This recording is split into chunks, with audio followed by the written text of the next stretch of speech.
Auto field కు రావాలనుకున్న ప్రతి ఒక్కరికి ఒక చిన్న మాట. ఎందుకంటే ఎందుకు ఆటో ఫీల్డ్ కు ఆటో డ్రైవర్లు కొత్తగా వచ్చే వాళ్ళు ఎవరన్నా ఉంటే ఆటో ఫీల్డ్ కు రావద్దు, అసలు మోటార్ ఫీల్డ్ కు రావద్దు అని ఎందుకు చెప్తున్నానంటే, ఒకప్పుడు ఆటోల కోసం జనాలు ఎదురు చూసేవాళ్ళు. ఆటో వస్తుందే, ఆటో వస్తుందే, ఆటో రాలేదే, ఆటో రాలేదని. ఇప్పుడు అట్లా లేదు పరిస్థితి. అంతా జై సాయిరాం.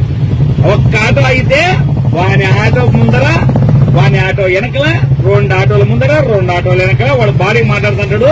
వెనకలాటో ఆపినాడు, రానా రానా అంటాడు. ఇంకా ఏడ ఈ జనాలు మనకు కరెక్ట్ రేట్లు ఇస్తారు, ఇంకా ఏడ మనకు బాడీలు గిట్టుబాటు ధరలు వస్తాయి. అందుకే ఎవ్వరు ఆటో ఫీల్డ్ కు రావద్దండి. ఒకప్పుడు తిన్న పరిస్థితులు లేవు. ఒకప్పుడు జనాలు ఆటోల కోసం ఎదురు చూసేవాళ్ళు, ఇప్పుడు ఆటోలు జనాల కోసం ఎదురు చూస్తున్నాం. అంతా సర్వం జగన్నాథం.